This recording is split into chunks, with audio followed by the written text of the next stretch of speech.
असली और नकली क्यूआर कोड में क्या अंतर होता है? आजकल बहुत फ्रॉड चल रहा है।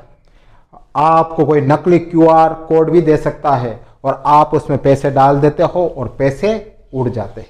तो ध्यान रख लेना, कहीं पर भी आप कहीं बाहर जा रहे हो घूमने के लिए या किसी काम से, तो वहां पर जरूर ध्यान रख लेना असली और नकली क्यूआर कोड का।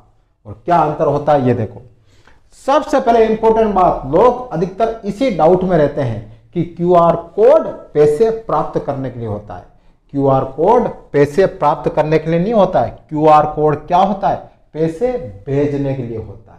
कैसे? जैसे पैसा प्राप्त करने के लिए क्यूआर कोड या पिन की जरूरी नहीं। कोई ये नहीं कहेगा कि आप क्यूआर कोड ये है, इसको स्कैन करो आपको पैसे आएंगे, नहीं आएंगे। कोई ये भी कह देगा कि आपके नेट बैंकिंग के पिन डालो आपके पैसे आएंगे, नहीं आएंगे।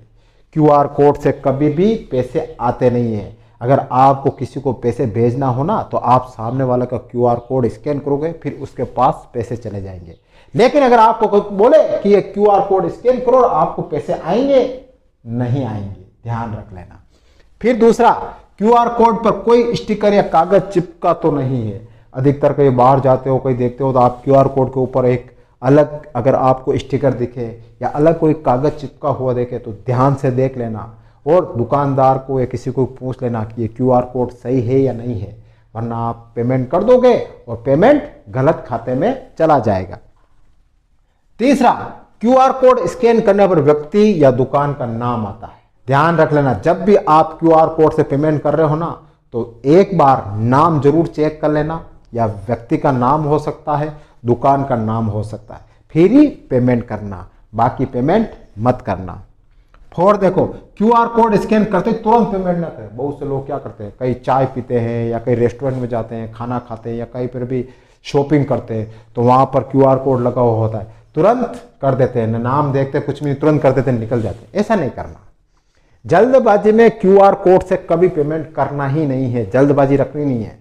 आराम से इसको स्कैन करना है, देखना है क्या नाम आ रहा है, क्या आ रहा है, सामने वाले से कंफर्म करना कि यही आपका नाम है, यही आपका एड्रेस है, फिर पेमेंट करना, बाकी पेमेंट मत करना।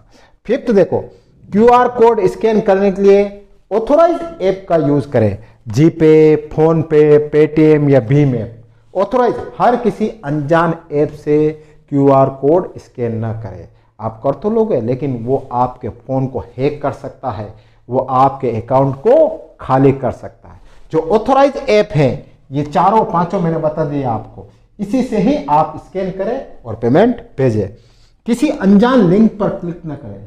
आजकल व्हाट्सएप ग्रुप में क्या होता है, अनजान लिंक भेज देते हैं और लोगों को पता नहीं होता और वो लिंक पे क्लिक कर लेते हैं और जैसे क्लिक करते हैं खाता साफ। आजकल बहुत सारा फ्रॉड तो ये भी चल रहा है, व्हाट्सएप पर इनविटेशन भेजते हैं किसी का शादी का या किसी का भी, कि ये शादी का इनविटेशन कार्ड है और देखो आप, जैसे क्लिक करते हैं खाता साफ। अनजान व्यक्ति ने अगर किसी ने लिंक भेजा है उस पर क्लिक मत करना। लास्ट देख लो, किसी अनजान व्यक्ति ने व्हाट्सएप, ईमेल या मैसेज पर क्यूआर भेजा तो सावधान रहे।